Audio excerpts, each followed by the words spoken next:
वचनामृत पत्रांक 504 मुंबई वैशाख 1950। मननो वचननो तथा કાયાનો વ્યવસાય ધારીએ તે કરતાં હમણાં વિશેષ વર્ત્યા કરે છે અને એ જ કારણથી તમને પત્રાદિ લખવાનું બની શકતું નથી.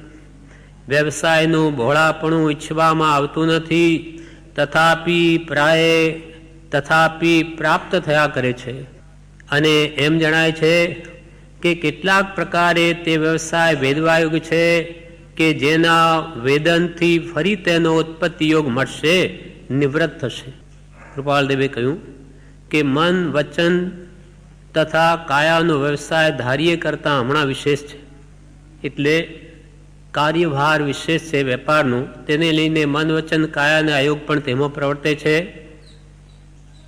મનનો વચનનો તથા કાયાનો વ્યવસાય ધારીએ તે કરતાં હમણાં વિશેષ વર્તે છે અને એ જ કારણથી તમને પત્રાદિ લખવાનું બની શકતું નથી. સમયના અવકાશને લઈને અવકાશ નથી, માટે વ્યવસાયનું બહોળાપણું ઈચ્છવામાં બિલકુલ આવતું નથી, તથાપી પ્રાપ્ત થયા કરે છે. જેમ જેમ તે હડસેલીએ તેમાં વધે ન ઘટે એક રંચરે. એવો પ્રારબ્ધનો વ્યવસાય જેવો બાંધ્યો છે તેવો કરવો પડે છે. વ્યવસાયનું બહોળાપણું ઈચ્છવામાં આવતું નથી, તથાપી પ્રાપ્ત થયા કરે છે. અને એમ જણાય છે કે કેટલાક પ્રકારે તે વ્યવસાય વેદવાયુગ છે કે જેના વેદનથી ફરી તેનો ઉત્પત્તિ યોગ મળશે, નિવૃત્ત થશે. સમતા ભાવે વેદીય છે, માટે એ વ્યવસાય પણ વેદવાયુગ છે કે જેથી ફરી તેની ઉત્પત્તિનો યોગ જ નહીં થાય. વેદીને એ કર્મ અહીંયા પૂરું કરી દઈએ એમ લાગે છે, જેના વેદનથી ફરી તેનો ઉત્પત્તિ યોગ મળશે, નિવૃત્ત થશે.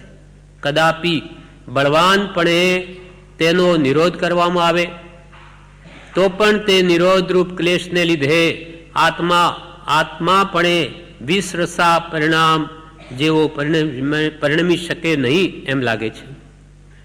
કૃપાલદેવ કહે છે કે મેં બળવાનપણે આ વ્યવસાયને ધક્કો મારીને દૂર કરીએ તો પણ એ નિરોધરૂપ ક્લેશ એને જે રોકીને એને મૂકી દઈને આગળ વધીએ તો પણ આત્મામાં જે સહજ પરિણામ છે તે ઉડતાયથી વિક્ષેપ પામશે.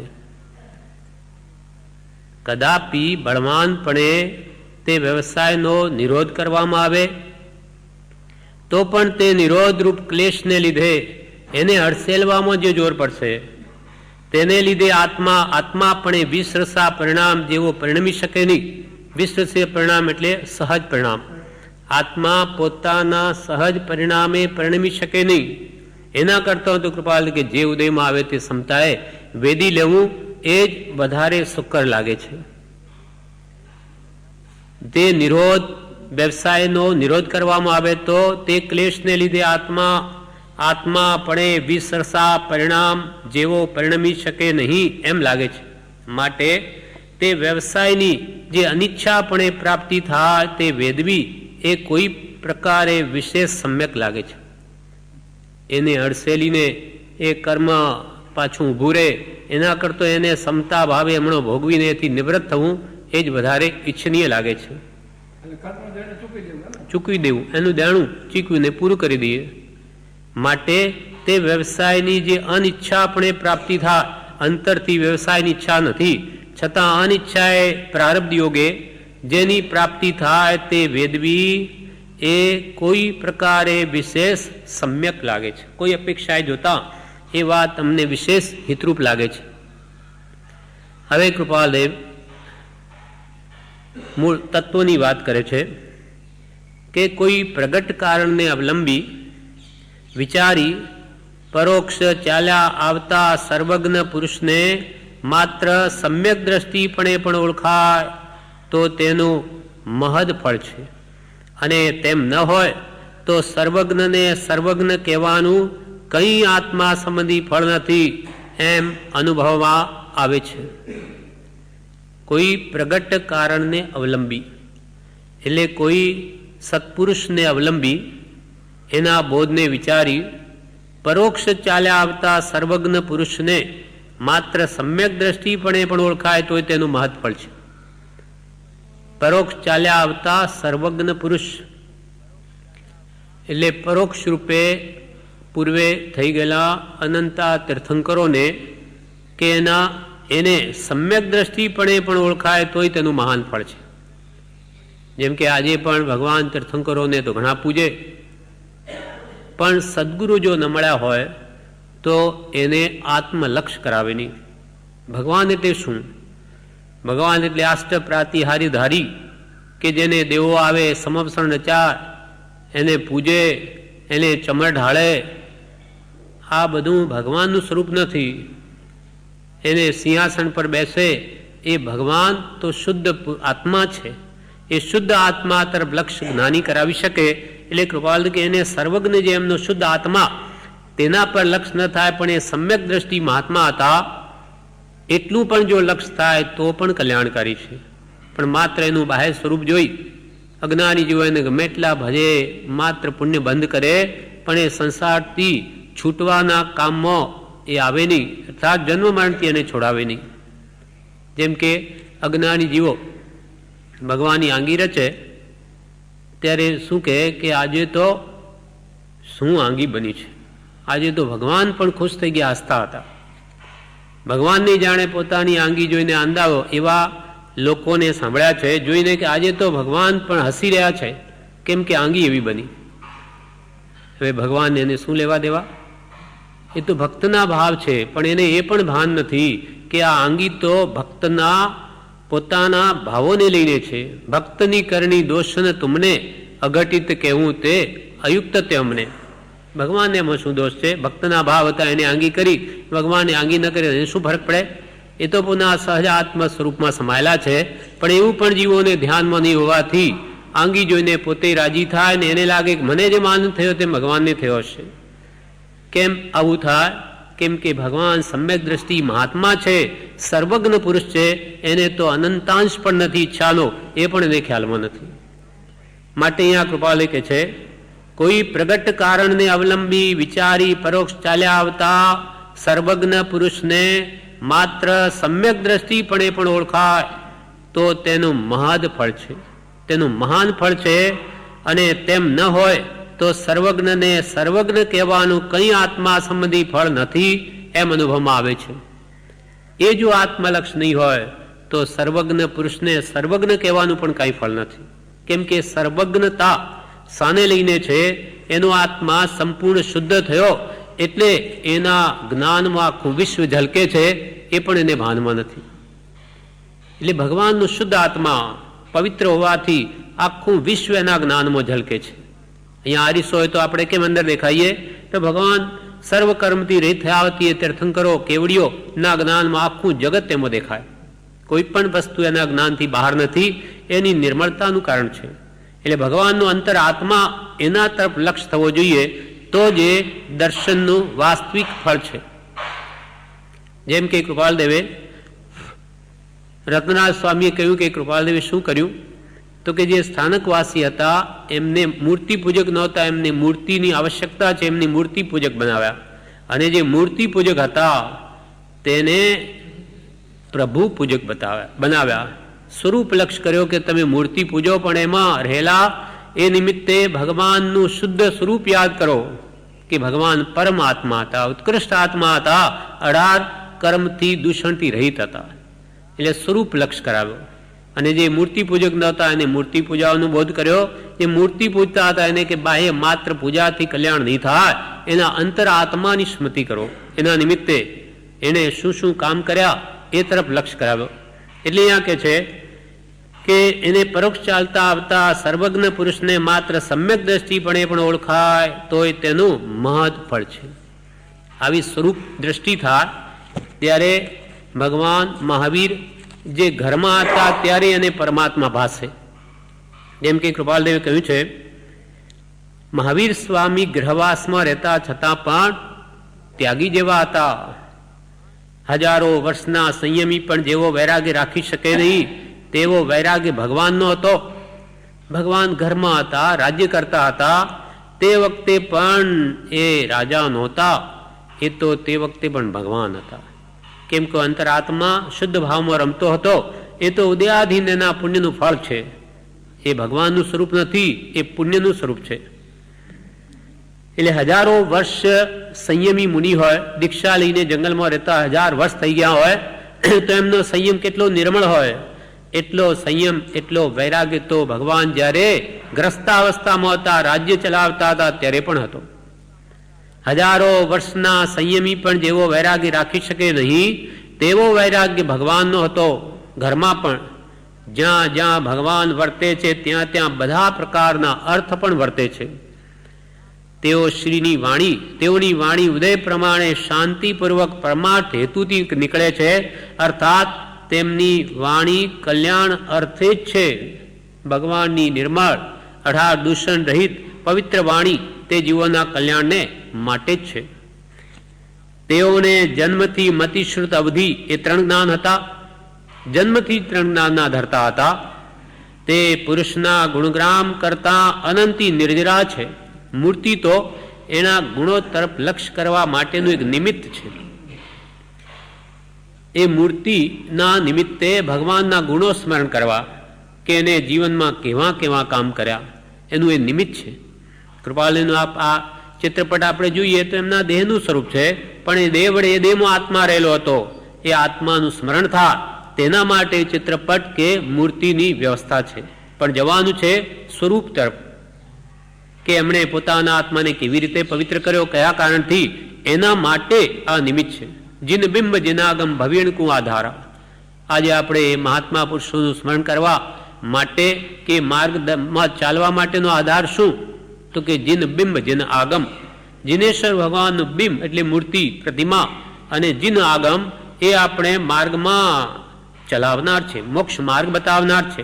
અને કેવી દશા કરવી, વિતરાગતા, એ પણ એમની મુદ્રા સૂચવે છે. તે પુરુષના ગુણગ્રામ કરતા અનંતી નિર્જરા છે. નાનીની વાત અગમ્ય છે, તેઓનો અભિપ્રાય જણાય નહીં. નાની પુરુષની ખરી ખૂબી એ છે કે તેમણે અનાદિથી નહીં ટળેલા એવા રાગ, દ્વેષ, અજ્ઞાન તેને છેદી ભેદી નાખ્યા છે. એ ભગવાનની અનંત કૃપા છે. તેને 2500 વર્ષ થયા છતાં તેમની દયા આદિ હાલ વર્તે છે. ભગવાન મહાવીરને 2500 વર્ષ થઈ ગયા, પણ એમને જે પુરુષાર્થ કરીને રાગ, દ્વેષ, અજ્ઞાનને છેદી ભેદી નાખ્યા અને પોતાનું શુદ્ધ સ્વરૂપ પ્રગટાવી લીધું, તેને 2500 વર્ષ થઈ ગયા. છતાં પણ ભગવાનનો અહિંસા ધર્મ, દયા મૂળ આજે પણ વર્તે છે. એ તેમનો અનંત ઉપકાર છે, એ એમની અનંતી કૃપા છે. તેને જ્ઞાની આડંબર દેખાવા અર્થે વ્યવહાર કરતા નથી. એઓ સહજ સ્વભાવે ઉદાસીનપણે વર્તે છે. નાની પુરુષનો વ્યવહાર દેખા આડંબર માટે નથી, એ તો સહજ એનો સ્વભાવ છે કે શુદ્ધ રીતે વર્તે છે અને જીવોનું કલ્યાણ થાય છે. એટલે અહીંયા કહ્યું, આવા ભગવાન મહાવીરના શુદ્ધ સ્વરૂપને સમ્યક દ્રષ્ટિપણે પણ ઓળખે તેનું મહાન ફળ છે. વળી કહે છે, પ્રત્યક્ષ સર્વજ્ઞ પુરુષને પણ કોઈ કારણે, વિચારે, અવલંબને સમ્યક દ્રષ્ટિ સ્વરૂપે પણ ન જાણ્યા હોય તો તેનું આત્મ પ્રતિ ફળ નથી. પરમાર્થથી તેની સેવા અસેવાથી જીવને કઈ જાતિ ભેદ થતો નથી. માટે તે કઈ સફળ કારણ રૂપે જ્ઞાની પુરુષે સ્વીકારી નથી એમ જણાય છે. વળી એ વાતને વધારે સ્પષ્ટ કરતા કૃપાલય કહે છે, પ્રત્યક્ષ પુરુષને પણ કોઈ કારણે, પ્રત્યક્ષ પુરુષ વર્તમાનમાં હાજર હોય, ભગવાન તીર્થંકર હાજર હોય કે કોઈ જ્ઞાની પુરુષ હાજર હોય, પ્રત્યક્ષ નહીં સર્વજ્ઞ પુરુષ કયા, એટલે વર્તમાનમાં હાજર તીર્થંકર હોય. માનો કે પ્રત્યક્ષ સર્વજ્ઞ પુરુષને પણ કોઈ કારણે, વિચારે, અવલંબને સમ્યક દ્રષ્ટિપણે પણ ન જાણ્યા હોય તો તેનું આત્મ પ્રત્યે ફળ નથી. કોઈ કારણે એટલે સત્પુરુષના બોધના આધારે કે એના જ્ઞાની પુરુષના ઉપદેશે, એના અવલંબને સમ્યક દ્રષ્ટિપણે પણ એ લોકોને નહીં જાણ્યા તો પછી આત્મ પ્રત્યે આત્માનું કલ્યાણ થાય એવું કોઈ ફળ નથી. માત્ર ઉપરથી આ ભગવાન છે, એમને જુઓ કેટલી રિદ્ધિ છે, એમને જુઓ દેવો આવે, એમને તો ચામર ઢાળે અને એમને તો કેવું જન્મ, એમના જન્મ કલ્યાણ થયા, કેવી એની દીક્ષા લીધી ત્યારે કેટલા માણસો હતા. આ માત્ર બાય પુણ્યની શોભામાં જ જો કાળ કાઢી નાખે, એમનું સ્વરૂપ શુદ્ધ છે એવું મારે કરવું છે, એમણે કેવી રીતે કર્યું એ લક્ષ્ય જો નહીં થાય તો બધું જ ફોક છે. પુણ્યબંધના કારણો છે, આવું તો અનંત વાર કર્યું. પણ જો સમ્યક દ્રષ્ટિપણે પણ એ ભગવાનને ન જાણ્યા હોય તો તેનું આત્મા પ્રત્યયી આત્માને લગતું કાંઈ ફળ નથી. પરમાર્થથી તેની સેવા અસેવાથી જીવને કઈ જાતિ ભેદ થતો નથી. મતાર્થી ઉપરથી માનો કે ભગવાનની સેવા કરે, હું તો રોજ સેવા પૂજા કરું, રોજ ભગવાનની પૂજા કરું, રોજ ભગવાનને ફૂલ ચડાવું, રોજ દર્શન કરું, પણ આ બધું કરીને એ ભગવાનના સ્વરૂપ તરફ લક્ષ થયો કે નહીં? કોઈ સદગુરુનો આશ્રિત હોય તો જરૂર થાય, પણ જેણે આત્મા જ ન જાણ્યો હોય એવા કુગુરુ આશ્રય તો ભગવાનનું વાસ્તવિક સ્વરૂપ સમજાય જ નહીં. પ્રત્યેક સદગુરુ સમય, પ્રત્યેક સદગુરુ યોગથી સ્વચ્છંદ નહીં. પ્રત્યેક સદગુરુ પ્રાપ્તિનો ગણે પરમ ઉપકાર યોગ એકત્વથી વર્તે આજ્ઞાધાર. પ્રત્યક્ષ પુરુષ કોઈ જ્ઞાની હોય તો એની આજ્ઞાએ વર્તે તો એને વાસ્તવિક સ્વરૂપ સમજાય કે ભગવાન તો શુદ્ધ આત્મા છે, સહજાત્મ સ્વરૂપને પામેલા છે, એ તરફ લક્ષ્ય કરાવે. એટલે એમની જો લક્ષ્ય વગરની સેવાથી કઈ જાતિ ભેદ થતો નથી. એટલે આપણો જે ભેદ જ્ઞાન કરવું છે એ થતું નથી. માત્ર પૂજા કરે, પુણ્ય બાંધે, ના નહીં, પણ એ મોક્ષના ખાતામાં નહીં જાય, પુણ્યના જ ખાતામાં જાય. પુણ્ય બાંધે, ભલે એકાદ ભવ દેવલોક પામે, પણ લક્ષ્ય સ્વરૂપ સહિત હોય તો એ ક્રિયા પણ સમ્યક છે. બધી જ્ઞાન ક્રિયા અભ્યામ મોક્ષ એમ કહ્યું, સમજીને લક્ષ્યપૂર્વક પૂજા કરે તો એ બરાબર, લક્ષ્યપૂર્વક કોઈ પણ ક્રિયા કરે બરાબર છે. પણ લક્ષ્ય રીતની માત્ર બાહ્ય બધી સેવા કરીને આત્માની શુદ્ધિ પોતે નહીં કરે ભગવાનના ઉપદેશથી, તો એ અલ્પવત પુણ્યબંધનું કારણ થાય છે. અને આવું અનંત વાર કર્યું છે. પરમાર્થથી તેની સેવા અસેવાથી જીવને કઈ જાતિ ભેદ થતો નથી, માટે તે કઈ સફળ કારણ રૂપે જ્ઞાની પુરુષે સ્વીકારી નથી. આવી સેવાને આત્મજ્ઞાન પ્રગટાવી શકે એવી રીતે સ્વીકારી નથી. માટે પહેલા લક્ષ્ય કરવો, પહેલા ભગવાનનો ઉપદેશ જાણવો અને પછી બધી ક્રિયા કરવી. જ્ઞાન ક્રિયા ભ્યામ મોક્ષ, સમજીને દરેક ક્રિયા કરવી જોઈએ, લક્ષ્યપૂર્વક કરવી જોઈએ, આત્માની શુદ્ધિને માટે કરવી જોઈએ. માટે તે કઈ સફળ કારણ રૂપે જ્ઞાની પુરુષે સ્વીકારી નથી એમ જણાય છે. ઘણા પ્રત્યક્ષ વર્તમાનો પરથી એમ પ્રગટ જણાય છે કે આ કાળ તે વિષમ કે દુષ્મ અથવા કલયુગ છે. કૃપાલે કે છે ઘણા પ્રત્યક્ષ વર્તમાનો પરથી એમ પ્રગટ જણાય છે, વર્તમાનમાં જે જીવોની સ્થિતિ છે, વર્તન છે, તેના પરથી એમ પ્રગટ જણાય છે કે આ કાળ તે વિષમ એટલે વૃત્તિને વિશેષ ચંચળ કરે એવા કાળ છે. જ્યાં જુઓ ત્યાં મોહના નિમિત્તો છે. એટલે આ ઘણા પ્રત્યક્ષ વર્તમાનો પરથી એમ પ્રગટ જણાય છે કે આ કાળ તે વિષમ એટલે સમસ્થિતિ રહેવાની દે કે દુષ્મ કે રાગદ્વેષમાં જીવને તાણી જાય, અથવા એવો આ કલિયુગ છે. કળી એટલે પાપનો યુગ છે. બીજા તો એને કળી એટલે કળનો યુગ કે ભાઈ આ કાળમાં તો બધી કળા બહુ વધી, પણ નાની પુરુષોની દ્રષ્ટિએ કળી એટલે પાપનો યુગ છે. આ કાળ તે વિષમ કે દુષ્મ અથવા કલિયુગ છે. કાળ ચક્રના પરાવર્તનમાં અનંત વાર દુષ્મ કાળ પૂર્વે આવી ગયા છે. તથાપી આવો દુષ્મ કાળ કોઈક જ વખતે આવે છે. પૂર્વે કાળ ચક્રના પરાવર્તમાં અનંત વાર દુષ્મ કાળ પૂર્વે આવી ગયા. અનંત વાર કાળ ચક્ર 20 કોડાકોડી સાગરોપમનું એક કાળ ચક્ર થાય.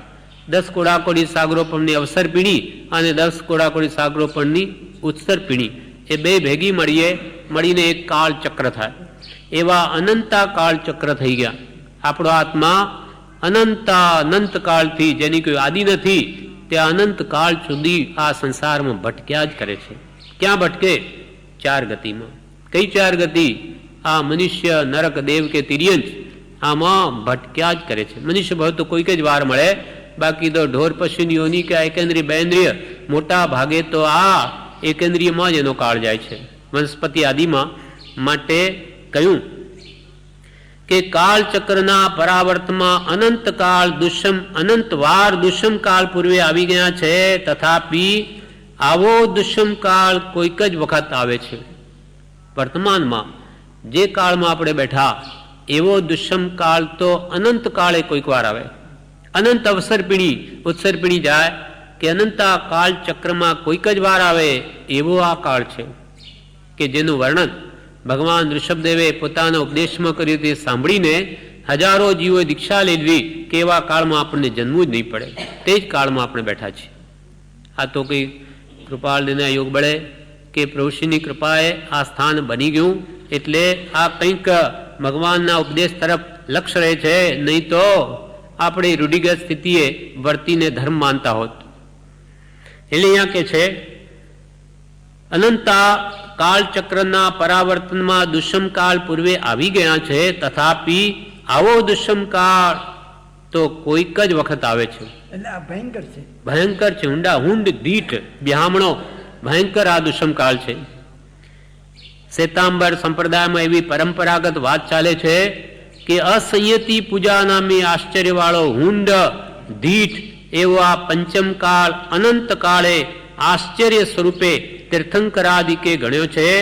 એ વાત અમને બહુ કરી અનુભવમાં આવે છે, સાક્ષાત એમ જાણે ભાસે છે. કૃપાલ કે છે શ્વેતાંબર સંપ્રદાયમાં એવી પરંપરાગત વાત ચાલી આવે કે અસંયતિ પૂજા નામે આશ્ચર્યવાળો હુંડ દીઠ એવો આ પંચમકાળ અનંત કાળે આવ્યો, આશ્ચર્ય સ્વરૂપે તીર્થંકરાદિક પુરુષોએ ગણ્યો છે. આ કાળનું સ્વરૂપ ભગવાન મહાવીર પણ ભાકી ગયા, જે પંચમ કાળના પાઠમાં કૃપાળુ દેવે સ્પષ્ટ એનું વર્ણન કર્યું છે કે કેવો કાળ આવવાનો છે. હવે એમાં અસંયતિ પૂજા નામે આશ્ચર્યવાળો હુંડ દીઠ અસંયતિ પૂજા એટલે જે અસંયમી છે, એટલે જેને આત્મજ્ઞાન નથી, આત્મજ્ઞાન પૂર્વક સંયમ નથી, છતાં પૂજાય છે. હા હા, ભાવ સંયમ વગર માત્ર દ્રવ્ય સંયમીઓ પૂજાય છે. એવા હુંડ દીઠ કાળ છે. આ કાળમાં 10 આશ્ચર્ય થયા છે, 10 અછેરા. તેમાંનું આ પણ એક આશ્ચર્ય છે જે અનંત કાળે આશ્ચર્ય, અનંત કાળે કોઈક વાર થાય એવા અછેરા આ કાળમાં થયા, નહીં બનવા યોગ્ય તે આ કાળમાં બની ગયું. તે કયા કયા? તો કે એક તો જેને 10 અપવાદ અથવા 10 આશ્ચર્ય કહેવામાં આવે છે, તેનું પહેલું આશ્ચર્ય તે તો તીર્થંકર પર ઉપસર્ગ. ભગવાન મહાવીર પર ગૌશાળાએ તેજો લેસ્યા નાખી. તીર્થંકરોને આવા ઉપસર્ગ હોય નહીં, પણ એ કાળમાં બન્યો. એ પણ આ કાળનું એક અછેરું છે. અછેરું એટલે ન બનવાયું એવું આશ્ચર્યકારક બની ગયું. બીજું આશ્ચર્ય શું બન્યું? તો કે તીર્થંકરનું ગર્ભહરણ થયું. ભગવાન તીર્થંકરો પુણ્યશાળી બહુ હોય એટલે મોટા રાજ ઘરમાં જ જન્મે, પણ ભગવાન એ દેવાનંદા બ્રાહ્મણીના કુખે જન્મ લીધો, ગર્ભમાં. એટલે પછી ઇન્દ્રે હરિગમેશી દેવને કહ્યું કે આ અયોગ્ય થયું છે, માટે એ ગર્ભને એનું હરણ કરી અને એ ગર્ભ પછી ત્રિશલા ક્ષત્રાણીના ગર્ભમાં મૂક્યો. આવું એ પણ અછેરું છે, એવું બને નહીં, છતાં બની ગયું છે. બાકી ભગવાન તો હંમેશા ઉત્તમ ઘરમાં જ જન્મે. ત્રીજું આશ્ચર્ય તે સ્ત્રી તીર્થંકર મલ્લીનાથ ભગવાન થયા, સ્ત્રી રૂપે થયા. એ કોઈ દિવસ ભગવાન તીર્થંકરો સ્ત્રી રૂપે જન્મે નહીં, કેમ કે એ તો અત્યંત પુણ્યશાળી હોય છે, છતાં એવું બની ગયું છે. આ અનંત કાળમાં આવું કોઈક જ વાર થાય. ચોથું અભાવિત પરિષદ નામનું ચોથું આશ્ચર્ય બન્યું. એટલે ભગવાન મહાવીરની પહેલી દેશના ખાલી ગઈ, કોઈ દીક્ષા નહીં લીધી, દેશના ખાલી ગઈ વીરની અચરીજ મન મેં પાયો. એટલે પછી ઇન્દ્રે જઈને બ્રાહ્મણનું રૂપ લઈ ગૌતમ સ્વામી પાસે જઈ, ઇન્દ્રભૂતિ ગૌતમ જે 500 વેદાંતી હતા, 500 એના શિષ્યો હતા, ત્યાં જઈને અમુક પ્રશ્નો પૂછ્યા, એનો જવાબ એ નહીં આપી શક્યા. તો કે મારા ગુરુ હમણાં મૌન છે એટલે પૂછ્યું છું. તો કે કોણ છે તારા ગુરુ? ચાલ. એ સમજી નહીં શક્યા. એટલે ભગવાન પાસે એમને કોઈ રીતે બહાનું કરીને ખેંચી લાવે છે એ ગૌતમ સ્વામીને. ઇન્દ્રભૂતિ ગૌતમ એનું નામ હતું. અને પછી ભગવાનનો ઉપદેશ સાંભળીને એ દીક્ષા લે છે અને પહેલા ગણધર બને છે. પણ દેશના ભગવાન તીર્થંકરોની ખોદી ખાલી જાય નહીં, એ ગઈ માટે અભાવિત પરિષદ નામનું એ પણ આશ્ચર્ય બન્યું છે. પાંચમું આશ્ચર્ય થયું તે કૃષ્ણનું અપરકંકા નગરીમાં જવું. આપણો જંબુદ્વીપ છે, પછી ધાતકી ખંડ છે બીજો, ત્યાં જઈ શકે નહીં. જ્યાં અહીંયાના વાસુદેવ ત્યાંના વાસુદેવને કોઈ દિવસ મળે નહીં. પણ દ્રૌપદીને ત્યાંનો રાજા હરી ગયો નારદના કહેવાથી. નારદ એકવાર આવ્યા, દ્રૌપદીએ કંઈ આવકાર બરોબર આપ્યો નહીં, એટલે બીજા રાજને ત્યાં જઈને ચુગલી કરી કે તમારા ઘરે તો દ્રૌપદી જેવી શોભે, એટલે ત્યાંનો અહીંયા આવી અને રાજા લઈ ગયો. હવે ખબર પડવાથી શ્રી કૃષ્ણને લેવા જાય છે ત્યાં દ્રૌપદીને. પછી લાવી, અર્જુન સાથે લાવ્યા. પછી એ શંખ ફૂંકે છે, એટલે ભગવાનની સભામાં ત્યાંનો વાસુદેવ બેઠો છે કે આ પ્રભુ કોણે શંખ ફૂંક્યો? તો કે એ તો ત્યાં ભરતખંડના ત્યાંથી શ્રી કૃષ્ણ નામના વાસુદેવ આવ્યા છે. તો કે હું મળવા જાઉં. વસુદેવને મનમાં થયું કહો મારા જેવો 3 ખંડનો અધિપતિ આવ્યો. ત્યારે ભગવાને કહ્યું કે એ તમને નહીં મળે, કેમ કે કોઈ દિવસ પણ બેનો ભેટો થાય નહીં. એ ભેટો તો થઈ શક્યો જ નહીં, પણ છતાં એને પણ પાછો શંખ ફૂંક્યો પોતાનો. એટલે શંખે શંખ 2 જણા મળ્યા, એ દ્વારા જે કંઈ પણ સમાચાર અપાયા એ પણ બને નહીં, છતાં આ કાળમાં બની ગયું. એ પાંચમું કૃષ્ણનું અપરકંકા નગરીમાં જવું એ આશ્ચર્ય છે.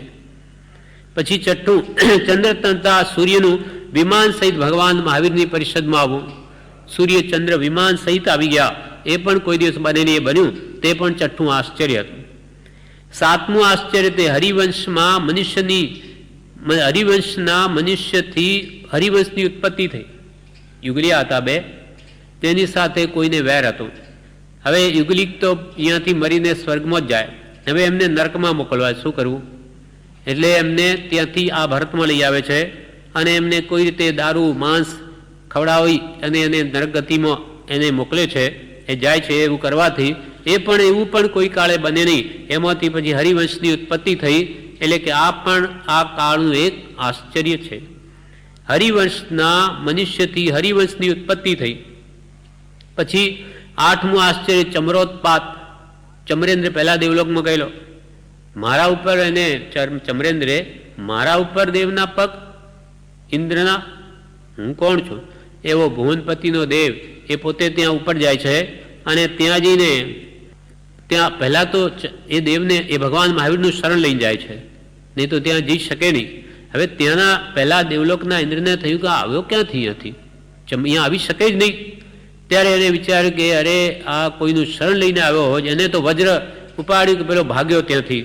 જઈને જોયું કે હવે વજ્ર ફેંક્યું મને વાગશે, એટલે સીધો ભગવાન મહાવીરના ધ્યાનમાં ઊભા હતા, ચરણ તલે કંથો થઈને ત્યાં ઘૂસી ગયો. એટલે તરત જ ઇન્દ્રને વિચાર આવ્યો કે આ કોઈના શરણ લીધા વગર આવે નહીં. એટલે જે શસ્ત્ર ફેંક્યું વજ્ર એને પકડવા માટે ઇન્દ્ર દોડે છે, પકડી લે છે, નહીં તો એને અડી જાય. ઠેઠ ત્યાં પહોંચ્યો ત્યાં સુધી. પણ આ રીતે જે કોઈ કાળે નહીં મળી શકે એવો ચમરેન્દ્ર ભુવનપતિનો દેવ ત્યાં આવીને લડવા જાય, બને નહીં, છતાં બન્યું. એ પણ આ કાળનું એક આશ્ચર્ય હતું. 9મું અછેરું શું બન્યું? તો કે એક સમયમાં 108 500 અવગાહના વાળા ઉત્કૃષ્ટ અવગાહના 500 ધનુષની છે, તેટલા જીવો 108 સિદ્ધ થઈ ગયા. એટલી અવગાહના વાળા એક સાથે થાય નહીં, પણ એ આ કાળમાં થયા. એ પણ 9મું આ કાળનું આશ્ચર્ય હતું. 10મું અછેરું શું થયું? 10મું છે અસંયતિ પૂજા નામનું. એટલે આ કાળ કેવો છે કે જે ખરેખર સંયમી નથી, ખરેખર ત્યાગી નથી, અંતરથી રાગી મોહી છે અને ઉપરથી માત્ર વેશ ધારણ કરી અને આ લોકમાં પૂજાય છે. આ 10મું અસંયતિ એટલે અસંયમી છે જે તે આ કાળમાં પૂજાય છે. એ પણ આ કાળનું એક આશ્ચર્ય છે. જે બની શકે નહીં તે બની રહ્યું છે. માટે અહીંયા કૃપાલદેવે કહ્યું કે શ્વેતાંબર સંપ્રદાયમાં એવી પરંપરાગત વાત ચાલી આવે છે આ 10 અછેરાવાળી, કે જેમાં અસંયતિ પૂજા નામે આશ્ચર્યવાળો હુંડ ધીઠ એટલે નફટ એવો આ પંચમ કાળ અનંત કાળે આશ્ચર્ય સ્વરૂપે તીર્થંકરાદિકે ગણ્યો છે એ વાત અમને બહુ કરી અનુભવમાં આવે છે. કૃપાલ કે અમને જોતા બહુ કરીને પ્રત્યક્ષ અનુભવમાં આવે છે. કોઈને ધર્મની પડી નથી. આત્માની મોટે ભાગે 99% કે 0.99 કોઈને ગરજ નથી. કોઈક વિરલા જીવો આત્મકલ્યાણ પામે એવી વાત રહી છે. આત્મા સાધન સાવ હણાઈ ગયું છે અથવા લોકોને એની ગરજ નથી, એવો આ કાળ છે. તેવા આ આશ્ચર્ય સ્વરૂપે અનંતકાળે આવ્યો એવો આ કાળ તીર્થંકરાદિકે ગણ્યો છે એ વાત અમને બહુ કરી અનુભવમાં આવે છે. સાક્ષાત એમ જાણે ભાસે છે. અમને તો અનુભવમાં આવે સાક્ષાત એમ ભાસી રહ્યું કે છે કે ભગવાન મહાવીરે જેવો કહ્યો તેવો જ ખરેખર આ કાળ છે. એ કાળ વિશે જે કાળમાં આપણે બેઠા છીએ એ કાળ માટે કૃપાલદેવ અનેક પત્રોમાં આપણને જણાવે છે. એક પત્રમાં એમ કહ્યું કે પત્રાંક 126માં જણાવે છે કે જ્ઞાનીઓએ કલ્પેલો ખરેખરો આ કળીકાળ જ છે. જ્ઞાનીઓએ કલ્પેલો ખરેખરો આ કળીકાળ જ છે. જન સમુદાયની વૃત્તિઓ વિષય કષાયાદિકથી વિષમતાને પામી છે. એનું બલવત્તરપણું પ્રત્યક્ષ છે. આ કાળના લોકોની વૃત્તિઓ વિષય કષાયથી ભરપૂર છે. 5 ઇન્દ્રના વિષયો માં જ સુખમાની કષાયો કરવામાં જ લાગેલા છે. ક્રોધ માન માયા લોભ રૂપ જન સમુદાયની વૃત્તિઓ વિષય કષાયાદિકથી વિષમતાને પામી છે. એનું બલવત્તરપણું પ્રત્યક્ષ છે. બળવાનપણું વિષય કષાયનું આ કાળમાં પ્રત્યક્ષ દેખાય છે. રાજસી વૃત્તિનું અનુકરણ તેમને પ્રિય થયું છે. રાજસી વૃત્તિ એટલે એશારામ વાળી વૃત્તિ, એવી વૃત્તિઓનું અનુકરણ આ કાળની પ્રજાને પ્રિય થયું છે. તાત્પર્ય વિવેકીઓની અને યથાયોગ ઉપશમ પાત્રની છાયા પણ મળતી નથી. આ કાળમાં વિવેકી પુરુષોની, જેને હિત હિતનું ભાન છે એવા પુરુષોની અને યથાયોગ્ય ઉપશમ પાત્રની એટલે મંદ કષાઈ જીવોની છાયા પણ મળતી નથી. આ કૃપાલદેવ પોતાનો અનુભવ કે છે. એમના કાળમાં 100 વર્ષ પહેલા, આજે તો 100 વર્ષ પાછા ચાલ્યા ગયા, કેટલો વિશેષ બગાડ થઈ ગયો. 100 વર્ષ પહેલા પણ આ સ્થિતિ હતી કે તાત્પર્ય કે વિવેકીઓ અને યથાયોગ્ય ઉપશમ પાત્ર એટલે મંદ કષાય જીવોની છાયા પણ મળતી નથી. એવા વિષમ કાળમાં જન્મેલો આ દેહધારી આત્મા અનાદિકાલના પરિભ્રમણના થાકથી વિશ્રાંતિ લેવા આવતા અવિશ્રાંતિ પામી સપડાયો છે. આવા ભયંકર કલિયુગમાં અમારો આત્મા જન્મીને આ દેહધારી રૂપે અનાદિકાલના પરિભ્રમણના થાકથી વિશ્રાંતિ અત્રે લેવા આવતા અવિશ્રાંતિ પામી સપડાયો છે. વિશ્રાંતિ તો વાર દૂર રહી, એવું ભયંકર કલિયુગનું સ્વરૂપ જોઈ અને એમને ત્રાસ આવે છે કે કોઈ પણ ક્યાંય અંતર ખોલવાની જગ્યા નથી. ક્યાં પરમાર્થની વાત કરવી. અને ફરી બીજા ઠેકાણે પણ જણાવે છે કે જે કાળમાં આપણે બેઠા છીએ, હવે આવા કાળમાં કઈ જાગૃતિ નહીં રાખીએ તો શું દશા થાય આપણી? અનંત સંસાર વધી જાય. વળી કૃપાલદેવ જણાવે છે પત્રાંક 453માં કે આ કાળ સ્વભાવે કરી તીર્થંકરાદિકે દુષ્મ કહ્યો છે. સ્વભાવે કરીને આ કાળને તીર્થંકરાદિ ભગવંતોએ દુષ્મ કહ્યો છે કે જેમાં દુઃખે કરીને પરમાર્થની પ્રાપ્તિ થાય એવો આ કાળ છે. સાવ નાશ નથી, પણ પરમાર્થ પ્રાપ્ત કરવો મૂળ માર્ગ અતિ દુર્લભ છે. હાથ આવવો જ અતિ દુર્લભ છે. તેમાં વિશેષ કરી પ્રયોગે અનાર્યપણા યોગ્ય થયેલા આવા ક્ષેત્રો વિશે તે કાળ બલવાનપણે વર્તે છે. કૃપાલદેવ મુંબઈમાં છે, ત્યાંથી લખે છે. અને તેમાં વળી પ્રયોગે કરીને અનાર્ય એટલે જે પ્રયોગથી જોઈએ તો અનાર્ય જેવા ક્ષેત્રો થઈ પડ્યા છે. એટલે વર્તનથી કરીને તો અનાર્ય, આર્ય દેશ હોવા છતાં પણ વર્તને કરીને અનાર્ય જેવા થઈ ગયેલા આવા મુંબઈ જેવા ક્ષેત્રમાં તો આ કાળનું સ્વરૂપ બલવાનપણે દેખાય છે. સર્વત્ર મોહ ને મોહ જ દેખાય છે. લોકોની આત્મ પ્રત્યે યોગ્ય બુદ્ધિ અત્યંત હણાઈ જવા યોગ્ય થઈ છે. આત્મ પ્રત્યયી યોગ્ય એટલે આત્મા પ્રત્યે શ્રદ્ધા થાય એવી બુદ્ધિ તો પ્રાય હણાઈ ગયા જેવી થઈ ગઈ છે. એવા સર્વ પ્રકારના દુષ્મ યોગને વિશે વ્યવહાર કરતા પરમાર્થનું વિસરવું અત્યંત સુલભ છે. ચારે બાજુ મોહનું વાતાવરણ છે, એમાં પરમાર્થને ભૂલી જવો એ તો સાવ સુલભ છે, અને પરમાર્થનું અવિસરવું અત્યંત દુર્લભ છે. અને આત્માર્થ ન ભૂલવો એવા મોહમય વાતાવરણમાં રહીને એ તો અતિ દુર્લભ છે. આનંદ ગંજીએ 14મા જીનના સ્તવને વિશે કહ્યું છે કે ધાર તરવારની સોહલી દોહલી 14મા જીનતણી ચરણ સેવા, ધાર પર નાચતા દેખ બાજીગરા, સેવના ધાર પર રહે ન દેવા. ભગવાનની સેવા એટલે આજ્ઞાની ધાર ઉપર દેવો પણ ન ટકી શકે તો મનુષ્ય ક્યાંથી ટકે? એવો આ ભયંકર કાળ આવ્યો છે. આનંદ ગંજીએ 14મા જીનના સ્તવને વિશે કહ્યું છે, તેમાં આવા ક્ષેત્રનું દુષ્મપણું એટલી વિશેષતા છે, અને આનંદ ગંજીના કાળ કરતા વર્તમાન કાળ વિશેષ દુષ્મ પરિણામી વર્તે છે. કૃપાલે આનંદ ગંજી શાખ આપે, જે એમના પહેલા થઈ ગયા 100 વર્ષ પહેલા, હવે તો કૃપાલદેવને ગયા 100 વર્ષ થઈ ગયા. જેમ આનંદ ગંજીના કરતા વિશેષ કાળ દુષ્મ વર્તે, એમ કૃપાલદેવ કહ્યું તે આપણા માટે તો કૃપાલદેવ કરતા પણ હવે કાળ વિશેષ દુષ્મ વર્તે છે. તેમાં જો કોઈ આત્મ પ્રત્યય પુરુષને એટલે આત્મલક્ષી પુરુષને બચવા યોગ્ય ઉપાય હોય તો એકમાત્ર નિરંતર અવિચ્છિન્ન ધારાએ સત્સંગનું ઉપાસવું એ જ જણાય છે. અખંડપણે સત્સંગનો આશ્રય જો જીવ કરે આ કાળમાં તો જ બચી શકે, બાકી તો કોઈ ઉપાય નથી. જ્યાં જશે ત્યાં મોહને મોહ જ છે. માત્ર વિષય કશાથી પોષણ મળશે, આવો આ ભયંકર કાળ છે. વળી કૃપાલદેવે ઉપદેશ છાયામાં પણ કહ્યું છે, 657 પાન ઉપર જણાવે છે, 947મો પત્ર છે, એમાં કહ્યું કે વર્તમાન દુષ્મકાળ વર્તે છે. મનુષ્યોના મન પણ દુષ્મ જ જોવામાં આવે છે, મનુષ્યોના મન પણ મલિન જોવામાં આવે છે. ઘણું કરીને પરમાર્થથી શુષ્ક અંતઃકરણ વાળા પરમાર્થનો દેખાવ કરી સ્વેચ્છાએ વર્તે છે. પરમાર્થથી શુષ્ક, મનમાં પરમાર્થ નહીં, આત્માર્થનું લક્ષ્ય જ નહીં, પણ ઉપરથી અમે ધર્મ કરીએ છીએ, દેખાવ માત્ર છે. ઘણું કરીને પરમાર્થથી શુષ્ક અંતઃકરણ વાળા પરમાર્થનો દેખાવ કરી સ્વેચ્છાએ વર્તે છે, ઉપરથી ધર્મનો દેખાવ કરીને અંદર સ્વેચ્છાએ વર્તે, મોહાધીન. એવા વખતમાં કેનો સંગ કરવો, કેની સાથે કેટલું કામ પાડવું, કેની સાથે કેટલું બોલવું, કેની સાથે પોતાના કેટલા કાર્ય વ્યવહારનું સ્વરૂપ વિદિત કરી શકાય, એ બધું લક્ષ્યમાં રાખવાનો વખત છે.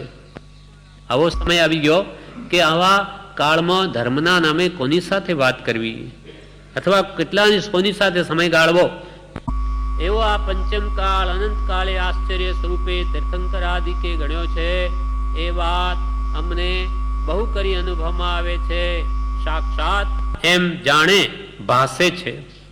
કાળ એવો છે, ક્ષેત્ર ઘણું કરી અનારી જેવું છે, ત્યાં સ્થિતિ છે.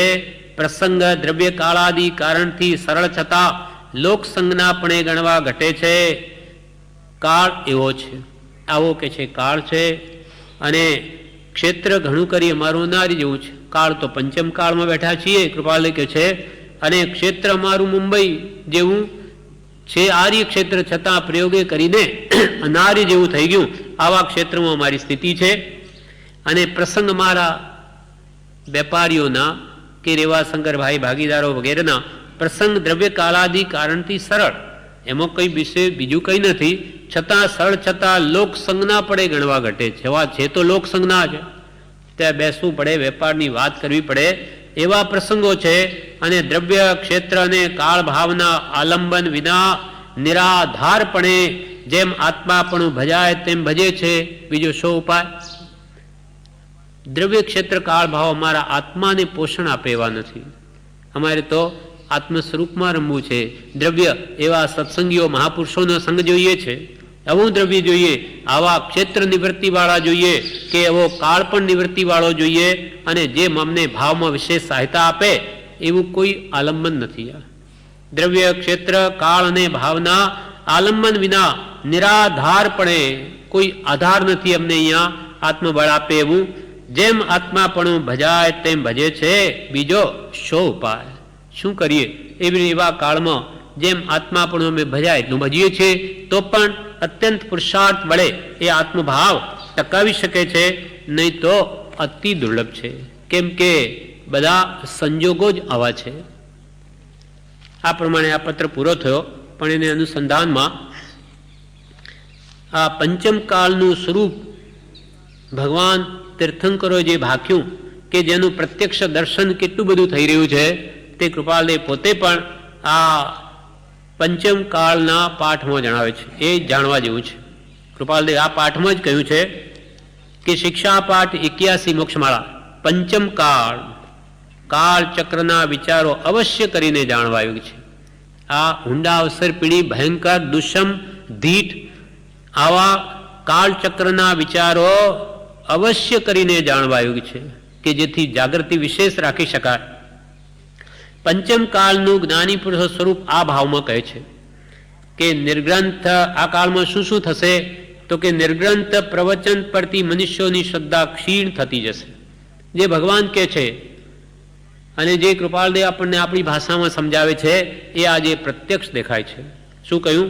પહેલું તો કે નિર્ગ્રંથ એટલે નિર્ગ્રંથ વિતરાગ દેવના પ્રવચન પરથી મનુષ્યોની શ્રદ્ધા ક્ષીણ થતી જશે. ભગવાન તીર્થંકર જે વિતરાગ માર્ગ કયો એના પરથી જીવોની શ્રદ્ધા ઘટતી જશે. ધર્મના મૂળ તત્વોમાં મતાંતર વધશે. આજે પણ અનેક વાડા બની ગયા, અનેક ભેદ પડી ગયા. એમ ધર્મના મૂળ તત્વોમાં મતાંતર વધશે. દિગંબર, શ્વેતાંબર, સ્થાનકવાસી, તેરાપંથી, 22 સંપ્રદાય કે ગચ્છ કેટલાય ખરતર ગચ્છ ને ટપા ગચ્છ ને એવા અંચળ ગચ્છ અનેક બની ગયા ભેદ. ધર્મના મૂળ તત્વોમાં મતાંતર વધશે. પાખંડી અને પ્રપંચી મતોનું મંડન થશે. એટલે જે વધારે ડોળ કરનારા હશે ઉપરથી ધર્મના નામે તેવાઓનું વધારે ચાલશે. જેવા આત્માર્થી સાધુ પુરુષો તો પોતાનું આત્મહિત કરશે, પણ જે વધારે પ્રપંચ ઉપરથી બતાવનાર હશે તેના પાખંડી અને પ્રપંચી મતોનું તો મંડન થશે. અને જનસમૂહની રુચિ અધર્મ ભણી વળશે, વિષયો પ્રત્યે વળશે. નામ ધર્મ અને અંદર કર્મ. જનસમૂહની રુચિ અધર્મ ભણી વળશે. સત્ય દયા હળવે હળવે પરાભવ પામશે. દયા અને સત્ય તો ધીમે ધીમે લુપ્ત થતા જશે. દુષ્ટ વૃત્તિના મનુષ્યો પોતાના ફંદમાં ફાવી જશે. મીઠા પણ ધૂર્ત વક્તા પવિત્ર મનાશે. ઉપરથી મીઠા બોલા અને ધૂર્ત ઠગ પણ બોલતા આવડી ગયું એવા વક્તાઓનું માન વધશે. એ પવિત્ર મનાશે. મીઠા પણ ધૂર્ત વક્તા પવિત્ર મનાશે. શુદ્ધ બ્રહ્મચર્યાદિક શીલયુક્ત પુરુષો મલિન કહેવાશે. અને શુદ્ધ બ્રહ્મચર્યને પાલનારા તે તો આ કાળમાં મલિન કહેવાશે. અને આત્મિક જ્ઞાનના ભેદો હણાતા જશે. આત્મિક લક્ષ્ય હણાતો જશે આત્માનો, અને હેતુ વગરની ક્રિયા વધતી જશે જેનું કોઈ પ્રયોજન નહીં. આત્માના લક્ષ્ય વગરની ક્રિયા વધતી જશે. અજ્ઞાન ક્રિયા બહુધા સેવાશે. ગાડરિયા પ્રવાહની જેમ એક કરે બીજો કરતો જ શા માટે એનો લક્ષ્ય જ નથી. ગાડરાઓ એ બકરાઓ આગળ જઈને ઘેટાઓ ખાડામાં પડી જાય બીજા પડી જશે. શા માટે છે આ ધર્મ એ મેળવીને શું આત્મશુદ્ધિ કરવી એનો લક્ષ્ય જ નહીં હશે. એવું મોટા ભાગે દેખાશે. વ્યાકુળ વિષયોના સાધનો વધતા જશે. એ પણ આજે દેખાય છે. 5 ઇંચના વિષયોના સાધનો કેટલા એની પ્રબળ ભરમાર વધી રહી છે.